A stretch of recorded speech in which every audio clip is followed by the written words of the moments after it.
ఇచ్చిన దేహం 9 నెలల యాగం అమ్మయే సృష్టికి మూలం అమ్మయే సృష్టికి మూలం ఓం మాతృదేవో భవ. ఓం మాతృదేవో భవ ప్రేక్షకులకు నమస్కారం. మాతృత్వం సంతరించుకొని తల్లి అయ్యాక అనురాగ స్రవంతి క్షీరధారలై బిడ్డ ఆకలి తీరుస్తుంది. ఈ విషయంలో కూడా కొంతమంది సమస్యలను ఎదుర్కొంటున్నారు. అవేంటో పరిష్కారం ఏంటో తెలుసుకుందాం. తల్లి బిడ్డకి పాలివ్వడం అనేది సహజమైన విషయమే కదా మేడం, దీని గురించి తెలుసుకోవాల్సిన అవసరం ఉందంటారా? బిడ్డ పుట్టిన ఫస్ట్ 24 గంటల్లో 50% తల్లులు మాత్రమే బిడ్డకి పాలిస్తున్నారు. చాలా మంది పుట్టిన బిడ్డకి తన ముర్రి పాలని ఇవ్వట్లేదు. ఒక 75%లో వాళ్ళు ఏం చేస్తున్నారు, ప్రీలాక్టియల్ ఫీడ్స్ అని ఇస్తున్నారు. అంటే తల్లిపాలు ఇవ్వకుండా గ్లూకోజ్ నీళ్లు, మంచినీళ్లు ఇటువంటిది ఇస్తున్నారు. ఒక 4 నెలలు వరకు 37% మంది మాత్రమే తల్లిపాలు ఇస్తున్నారు. ఇదంతా చూసినప్పుడు ఏమనిపిస్తుంది, తల్లిపాలు మీద మనకి అవగాహన సరిగ్గా లేదు అని తెలుస్తుంది. మేడం, తల్లిపాల వల్ల ఉపయోగాలేంటి? ఈ తల్లిపాలు మాత్రమే బిడ్డకి సంపూర్ణ ఆహారం అవుతుంది. ఎందుకంటే దీంట్లో పోషక విలువలు సమపాలలో ఉంది. అంటే ప్రోటీన్, ఫ్యాట్, లాక్టోస్ అనే షుగర్ ఉంటుంది. తర్వాత వాటర్, మినరల్స్, ఎంజైమ్స్, దీంతో పాటు iron, vitamins A, C, D, E ఇవి అన్నీ ఉన్నాయి. వ్యాధి నిరోధక శక్తి ఎక్కువగా ఉంటుంది, కొన్ని యాంటీబాడీస్ ఉంటుంది. అందుకని తల్లిపాలు తాగే బిడ్డల్లో ఈ నెమ్ము, బేందులు ఇటువంటిది చాలా తక్కువగా ఉంటుంది. ఇంకో ఇంట్రెస్టింగ్ విషయం ఏంటంటే తల్లిపాలు తాగే బిడ్డలు తెలివితేటలతో ఉంటారు. తర్వాత వీళ్ళకి పెరిగి పెద్దగా అయిన తర్వాత కూడా కొన్ని జబ్బులు రావడం తక్కువ అన్నమాట. ఏంటంటే డయాబెటీస్, కొన్ని హార్ట్ డిసీజెస్, తర్వాత ఎగ్జిమా, ఆస్మా, కొన్ని అలర్జిక్ టెండెన్సీస్ ఈ తల్లిపాలు తాగే బిడ్డల్లో తక్కువగా ఉంటుంది. ఇది రెడీమేడ్ ఆహారం అన్నమాట తల్లి. తర్వాత ఎప్పుడంటే అప్పుడు, ఎక్కడంటే అక్కడ ఇవ్వచ్చు. తర్వాత శుభ్రతగా ఉంటుంది, ఇన్ఫెక్షన్ రాదు. స్టెరిలైజేషన్ గురించి ఆలోచించాల్సిన అవసరంలా, ఖర్చు ఉండదు. తల్లి బిడ్డ అనుబంధం బాగా పెరుగుతుంటుంది. ఇది బిడ్డకు వచ్చే లాభాలు. ఇంకా తల్లికి ఏం లాభాలని చూస్తే, ఫస్ట్ హాఫ్ అన్ అవర్లో పాలు ఇవ్వమని చెప్తున్నాం కదా, దానివల్ల ఈ గర్భసంచి బాగా ముడుచుకొని బ్లీడింగ్ తగ్గుతుంది. తర్వాత పాలిచ్చే తల్లిలో ఈ కొవ్వు కరిగి వాళ్ళు లావుగా రారు. ఇంకా ఒక ఇది ఏంటంటే ఎక్కువ కాలం పాలిచ్చే తల్లిలో గర్భం రావడం తక్కువ, ఈ రొమ్ము క్యాన్సర్ రావడం కూడా చాలా తక్కువ. ఈ తల్లిపాలు ఎలా ఉత్పత్తి అవుతాయి? బిడ్డ తల్లి రొమ్ముని చీకినప్పుడు అక్కడ ఉండే నర్వ్ ఎండింగ్స్ స్టిమ్యులేట్ అయ్యి బ్రెయిన్ కి మెసేజ్ వెళ్తుంది. బ్రెయిన్ నుంచి 2 హార్మోన్లు ఉత్పత్తి అవుతుంది. ఒకటి ప్రొలాక్టిన్ అనే హార్మోన్, దీన్ని ప్రొలాక్టిన్ రిఫ్లెక్స్ అని చెప్తాం. ఈ ప్రొలాక్టిన్ హార్మోన్ వల్ల ఈ రొమ్ములో మిల్క్ ఉత్పత్తి అవుతుంది. ఉత్పత్తి అయిన మిల్క్ బేబీ చీకినప్పుడు దానికి రావాలంటే మిల్క్ ఇంజెక్షన్ అని చెప్తాము. దీనికి మనకి ఆక్సిటోసిన్ అనే హార్మోన్ ఉత్పత్తి అవుతుంది బ్రెయిన్ నుంచి. దీన్ని ఆక్సిటోసిన్ రిఫ్లెక్స్ అని చెప్తాం. ఈ ఆక్సిటోసిన్ రిలీజ్ దేని మీద ఆధారపడి ఉంటుందంటే తల్లి యొక్క మానసిక పరిస్థితి మీద ఆధారపడి ఉంటుంది. తల్లి బాగా కోరుకున్న బిడ్డకి నేనే ఫీడింగ్ ఇవ్వాలి అనుకునేటప్పుడు, బిడ్డ చూసినప్పుడు, ఆ సౌండ్స్ విన్నప్పుడు కూడా మిల్క్ రావడం చూస్తాము. ఇది దీనివల్ల ఆక్సిటోసిన్ రిఫ్లెక్స్ వల్ల. తర్వాత బిడ్డకి, తల్లికి ఒక్కొక్కసారి నేను పాలు ఇవ్వలేనేమో అనే అధైర్యం, అభద్రతా భావం అది ఉన్నప్పుడు, తర్వాత నొప్పి, టెన్షన్, వరి, ఆతృత ఇట్లా ఉన్నప్పుడు మిల్క్ రాకుండా ఉండేది చూస్తాం. ఇది ఎందువల్ల అంటే ఆక్సిటోసిన్ రిఫ్లెక్స్ తక్కువగా ఉండడం వల్ల. ఒక్కొక్కసారి మిల్క్ ఏమో బ్రెస్ట్ లో ఉంటుంది, కానీ ఆక్సిటోసిన్ రిఫ్లెక్స్ తక్కువ ఉండడం వల్ల మిల్క్ బిడ్డకి సరిగ్గా రాదు. అందువల్ల మిల్క్ సరిగ్గా రావాలి అంటే బిడ్డ ఎక్కువ తల్లి బ్రెస్ట్ చీకే కొద్దీ ఎక్కువగా మిల్క్ ఉత్పత్తి అవుతుంది. తల్లి ఆత్మవిశ్వాసంతో, సంతోషంతో ఉన్నప్పుడు ఆ మిల్క్ బిడ్డకి చేరుకుంటుంది. మామూలుగా పాలు బిడ్డకు సరిపోయేది లేనిది స్తనాల సైజుపై ఆధారపడి ఉంటుందా? తల్లికి బ్రెస్ట్ సైజ్ చిన్నగా ఉన్నప్పుడు పాలు ఉత్పత్తి కూడా తక్కువగా ఉంటుంది అని చాలా మంది అనుకుంటారు. ఇది అపోహ మాత్రమే. ఎందుకంటే బ్రెస్ట్ సైజు చిన్నగా ఉండడం, పెద్దగా ఉండడం అనేది దాంట్లో ఉండే కొవ్వుని బట్టి ఉంటుంది, అంటే ఫ్యాట్ని బట్టి. కానీ మిల్క్ ప్రొడక్షన్ మాత్రం దాంట్లో ఉండే మిల్క్ గ్లాండ్స్ మీద ఆధారపడి ఉంటుంది. సో ఈ మిల్క్ ఉత్పత్తి అనేది బ్రెస్ట్ సైజుని బట్టి ఆధారపడి ఉండదు. తల్లిని బిడ్డని దగ్గరే ఉంచడం వల్ల ఉపయోగాలేంటి? తల్లి చర్మం ఒక బిడ్డకి అద్భుతమైన ఇంక్యుబేటర్ లాగా పనిచేస్తుంది. ఇప్పుడు బిడ్డకి టెంపరేచర్ తక్కువగా ఉన్నప్పుడు తల్లి ఛాతీపై పడుకోబెట్టి కప్పిపెట్టినప్పుడు తల్లి టెంపరేచర్ పెరిగి బిడ్డ టెంపరేచర్ని కూడా పెంచుతుంది, అంటే బిడ్డకి వెచ్చతనాన్ని ఇస్తుంది. అట్లనే బిడ్డ టెంపరేచర్ ఎక్కువగా ఉంది, అట్లాంటి టైంలో తల్లి మీద పడుకోబెట్టేటప్పుడు తల్లి టెంపరేచర్ తగ్గి బిడ్డ టెంపరేచర్ని కూడా తగ్గిస్తుంది. బిడ్డ టెంపరేచర్ నార్మల్గా ఉన్నప్పుడు బిడ్డకి వెచ్చతనాన్ని ఇస్తుంది. దీన్నే కంగారు మదర్ కేర్ అని ప్రిమెచ్యూర్ బేబీస్ ట్రీట్మెంట్లో వాడుకుంటున్నారు. ఈ బిడ్డ తల్లి దగ్గరనే ఉన్నందువల్ల ఇమోషనల్ బాండింగ్ అంటే అనుబంధం బాగా పెరుగుతుంది. తర్వాత బిడ్డకు ఆకలి అయినప్పుడంతా చాలా ఈజీగా తనకి ఫీడింగ్ తీసుకోగలుగుతుంది. తల్లి దగ్గరనే ఉండే పిల్లలకి అసలు ఎక్కువగా ఏడవరు, హాయిగా నిద్రపోతారు. డెలివరీ అయిన ఎంతసేపటి తర్వాత తల్లి బిడ్డకు పాలివ్వాలి? డెలివరీ అయిన హాఫ్ అన్ అవర్ లోపల తల్లి బిడ్డకి పాలు ఇవ్వడం మంచిది. ఎందుకంటే బిడ్డకి పుట్టిన 20 నిమిషాలు 30 నిమిషాల లోపల సక్లింగ్ రిఫ్లెక్స్ బాగా వచ్చేస్తుంది. తర్వాత తల్లి ఎంత త్వరగా బిడ్డకి పాలిస్తుందో అంత ఎక్కువ కాలం కూడా వాళ్ళు పాలు ఇవ్వగలుగుతున్నారు. ఎంత లేటుగా బిడ్డకి పాలు ఇచ్చే తల్లులు చాలా తక్కువ కాలమే పాలు ఇవ్వగలుగుతున్నారు. ఇది ఒక సైంటిఫిక్ గా ప్రూవ్ అయిన ఫ్యాక్ట్ అన్నమాట. నార్మల్ డెలివరీ అయిన వారి సంగతి చెప్పారు. సిజేరియన్ ఆపరేషన్ అయిన వాళ్ళు ఎంతసేపు తర్వాత పాలు ఇవ్వచ్చు? సిజేరియన్ అయిన వాళ్ళు కూడా 2-3 గంటల లోపల బిడ్డకి పాలు ఇవ్వచ్చు. ఎట్లా అంటే బిడ్డని తల్లి ఛాతీపై పడుకోబెట్టి పాలు ఇవ్వచ్చు. బిడ్డ పుట్టిన వెంటనే తల్లికి పాలు రావు కదా, మరేం చేయాలి? బిడ్డ పుట్టిన వెంటనే తల్లికి మామూలుగా వచ్చినంత పాలు రాదు, కానీ కొన్ని చుక్కలు మురిపాలు వస్తుంటుంది. ఈ కొద్ది మురిపాల్లోనే బిడ్డకి కావాల్సినంత శక్తి ఉంటుంది. బిడ్డ పుట్టిన వెంటనే నీరు, గ్లూకోజ్ వాటర్ తాగించటం వల్ల నష్టాలేంటి? ఈ బిడ్డకి నీరు, గ్లూకోజ్ నీళ్లు ఇది పట్టించడాన్ని ప్రీలాక్టల్ ఫీడ్స్ అని చెప్తాము. దీనివల్ల ఏమవుతుందంటే బిడ్డ కడుపు నిండిపోతుంది, తల్లి దగ్గర తీసుకుపోతే ఫీడింగ్ తీసుకోదు. మనం ఇందాకే అనుకున్నాము, ఎంత ఎక్కువగా బిడ్డ తల్లి దగ్గర ఫీడింగ్ తీసుకుంటుందో అంత బాగా తల్లికి పాలు పడుతుంది. దీనివల్ల తల్లికి పాలు పడడం తగ్గిపోతుంది.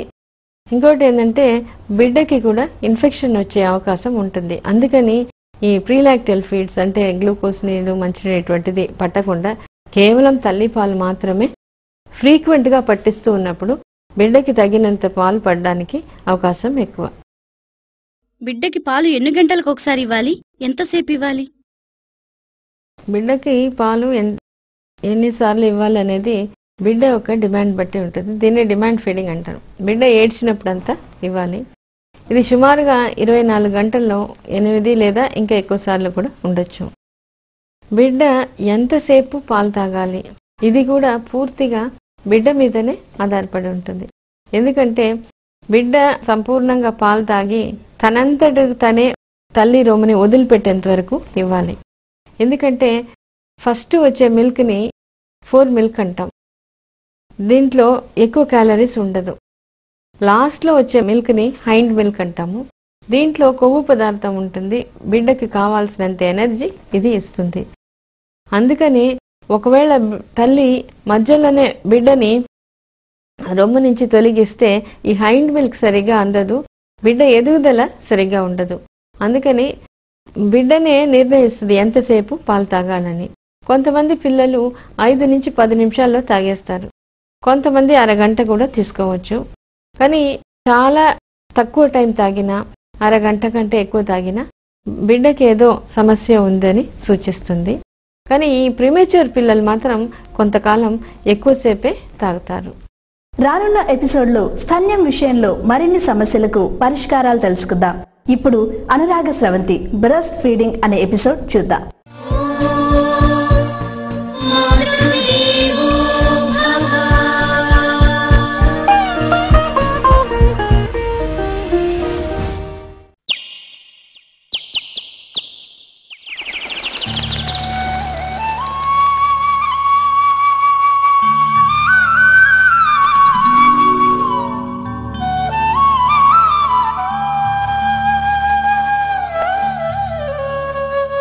సీతమ్మా వస్తున్నానమ్మా.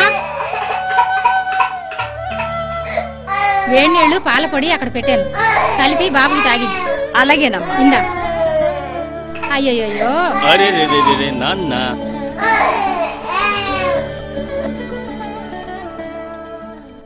నువ్వు ఇవ్వచ్చుగా పాలు. ఏం వద్దులేండి, డబ్బా పాలు సరిపోతాయి. మీరు పదండి. ఆవు దూడ ఆవు పాలు తాగుతుంది, గేదెలు గేదె పాలు తాగుతాయి, మనుషులు మనిషి పాలు తాగుతారు. మరి ఈ డబ్బా పాలు మనుషులెలా తాగుతారబ్బా? అబ్బా జోకు లాపండి. నువ్వేగా తల్లివి, బోర్డు కట్టుకోమంటారా? కనీసం బిడ్డకి పాలు కూడా ఇవ్వలేవా? ఇప్పటికే గ్లామర్ అంతా పోయింది. పొట్ట మీద సార్లు, కళ్ళ కింద నలుపు. బాబోయ్, మళ్ళీ రికవర్ చేసుకోవడానికి చాలా టైం పడుతుంది. పదండి పదండి.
కోమలి, స్త్రీ దేహం ఒక సీజనల్ ప్లాంట్ లాంటిది.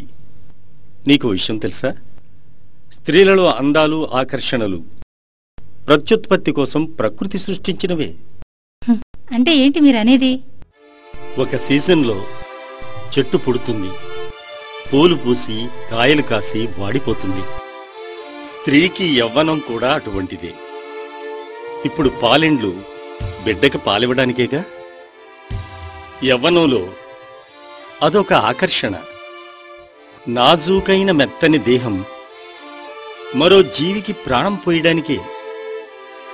చెట్టును పెనవేసుకుపోయే తీగలాంటిది స్త్రీ దేహం. ఇంకక్కడ ఆపుతారా స్వామి? పాలివ్వలేదని ఎంత అనాటమి ఇచ్చారు. బాబోయ్ వద్దులేండి, నాకు ఇబ్బందిగా ఉంది. ఏ నువ్వు మీ అమ్మ దగ్గర ఎంతకాలం పాలు తాగవచ్చు? 4 సంవత్సరాల వరకు తాగానట మా అమ్మ చెప్పేది. అందుకే నీకింత పొగరు. ఏయ్ ఏంటి? ఐ మీన్ బలం, శక్తి. మరి నీ బిడ్డకు 4 రోజులు పాలివ్వచ్చు కదా. ఇచ్చిన వరకు చాలండి. పాలివ్వడంలో మాతృత్వం పరిమళిస్తుంది. అది క్షీరధార కాదు కోమలి, అనురాగ స్రవంతి. అమ్మా అనే పిలుపుకు ప్రేమస్పందన. పాలివ్వకపోతే తల్లిని కదా ఏంటి? తల్లివే, కాని సవతి తల్లి గొప్ప చెప్పావుగా. ఏయ్ నిన్ను. అంటే సవతి తల్లి పని మనిషా? ఎవరు దాని మొగుడు విన్నాడంటే అస్సలు బాగోదు. నేనంటున్నది డబ్బా పాలే సవతి తల్లి అని. అయ్యా మొగుడు గారు, ఇంకా క్లాస్ పే కూడా ఆపుతారా? నా వల్ల కాదు, సరేనా? నా పాలు అలవాటైతే ఏడ్చినప్పుడల్లా 10 మందిలో పబ్లిక్ గా పాలివ్వాలి. వద్దులేండి బాబు. చూడు, బిడ్డని కనడంలో చట్టం స్త్రీకి స్వేచ్ఛనిచ్చింది. పాలివ్వకుండా ఉండటానికి ప్రకృతి అంగీకరించదు. ప్రకృతికి విరుద్ధంగా చేసే ఏ పనైనా సరే చెడుకు దారితీస్తుంది.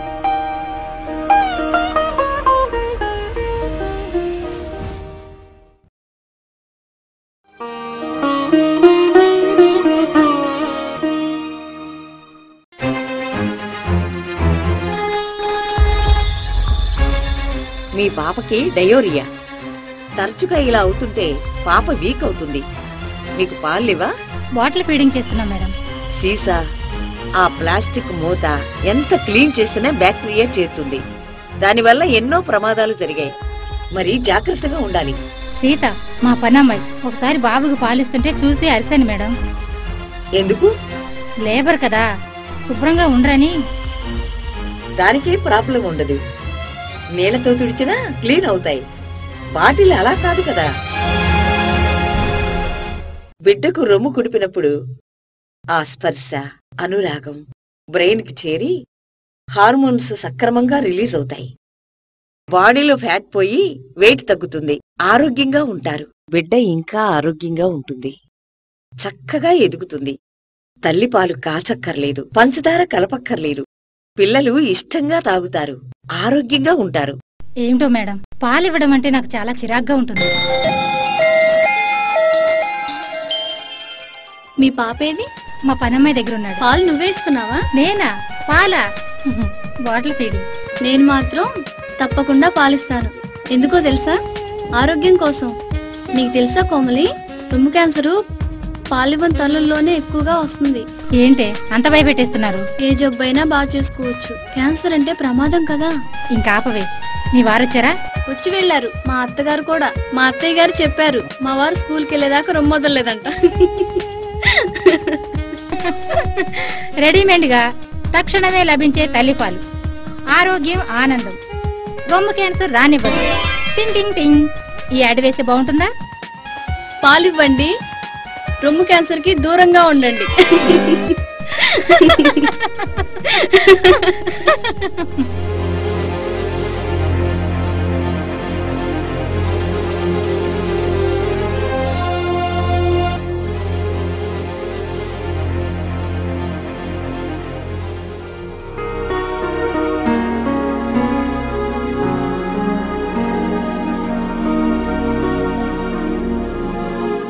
ఏమండి, చిన్న డౌట్.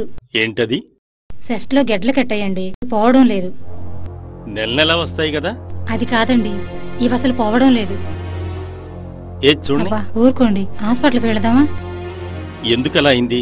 తెలియడం లేదండి. హాస్పిటల్కి వెళదామా? ఐఎమ్ సారీ కోమలి, నా మూడంతా పోయింది. నీకిలా అయిందేంటి? నీకేదన్నా జరిగితే నేను అస్సలు భరించలేను. అరే, ఏం మాట్లాడుతున్నారండి? డాక్టర్ చెప్పాలిగా. ఏం చెప్తారు? ముందుగా ఒక ప్రశ్న అడుగుతారు. ఏంటది? మీకెంతమంది పిల్లలు అని, పాలిచ్చి పెంచారా అని.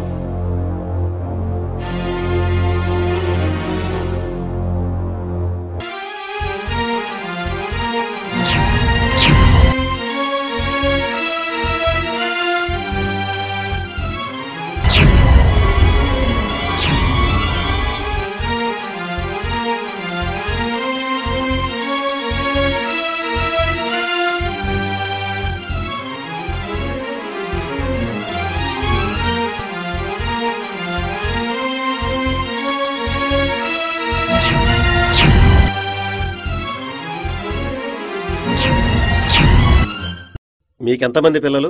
ఒక పాప, ఒక బాబు. వాళ్ళకి మీ పాలేనా? డబ్బా పాలు. ఏ, మీకు పాలు పడలేదా? పడ్డాయి, నేనే ఇవ్వలేదు. అలాగా? ఏం సార్ అలా అడిగారు? సాధారణంగా బిడ్డలకు పాలివ్వని తల్లులకు ఇలా రొమ్ము క్యాన్సర్ వచ్చే అవకాశం ఉంది. అధిక శాతం రొమ్ము క్యాన్సర్ రావడానికి కారణం ఇదేనని చెబుతున్నారు.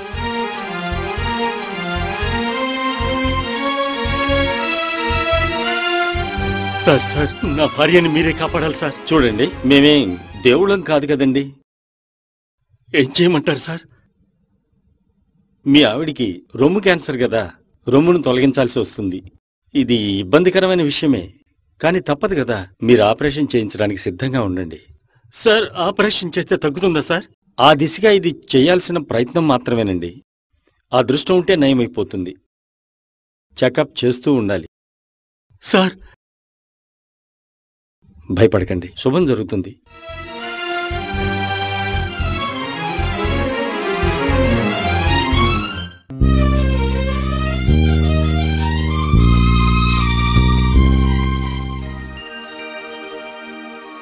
బాగుందా ఆట? సోమి, బాగుందా ఆట?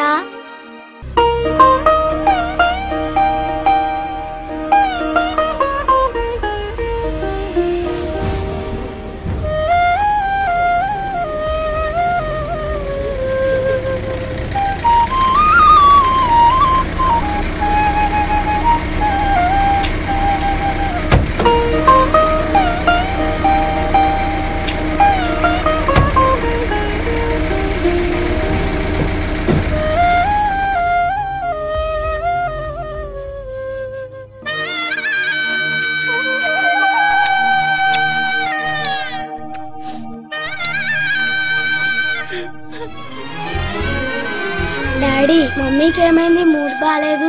ఏం లేదమ్మా, మీరు వెళ్ళి ఆడుకోండి, వెళ్ళండి.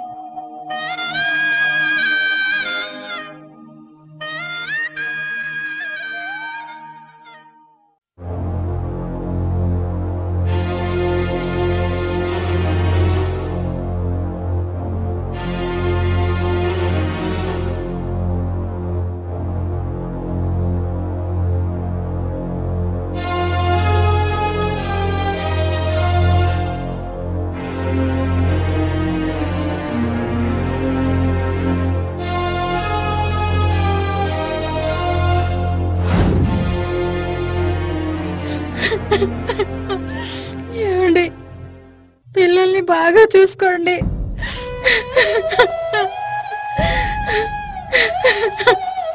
మీరు మళ్ళీ పెళ్లి చేసుకోండి. నీకేం పిచ్చా ఏంటి? నాకు ఈ శాపం పోదు. వాళ్ళు ఇవ్వని దానికి రొమ్ములు ఎందుకని దేవుడే తీసేశాడు. నేను చచ్చిపోవడం ఖాయం. ఊరుకో, ఆ భగవంతుడికి ఇదే పనా? అంతా మంచిగా అవుతుంది, భయపడకు. నా పిల్లలకు నా ఆరోగ్య విషయం చెప్పొద్దండి.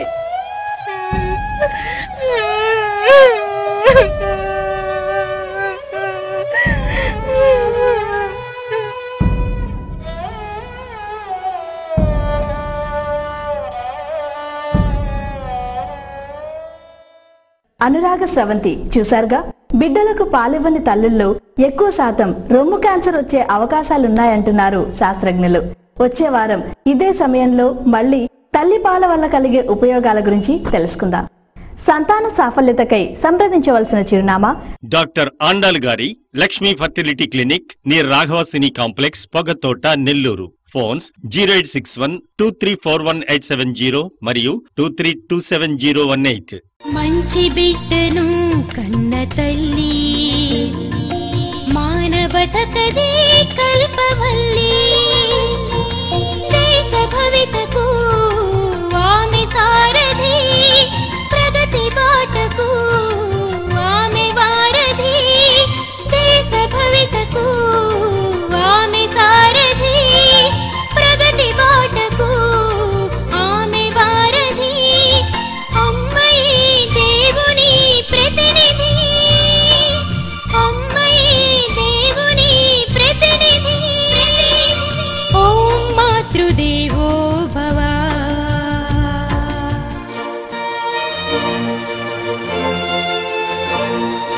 గాంధీ, భగత్, అంబేద్కర్, ఠాగూర్, అల్లూరి, నేతాజీ. రాముడు, యేసు, బుద్ధుడు, వ్యాసుడు, వాసుదేవుడు. రాముడు, యేసు, బుద్ధుడు, వ్యాసుడు, వాసుదేవుడు. ఎవరైనా అమ్మ తనయులే, ఎవరైనా అమ్మ తనయులే. ఓం మాతృదేవో భవ. ప్రతి ఒక్కరి తొలి గురువు, విరిసిన మమతల తరువు. నడక నడత నేర్పే అమ్మ, ఆట పాట మాట అమ్మ, శిక్షణ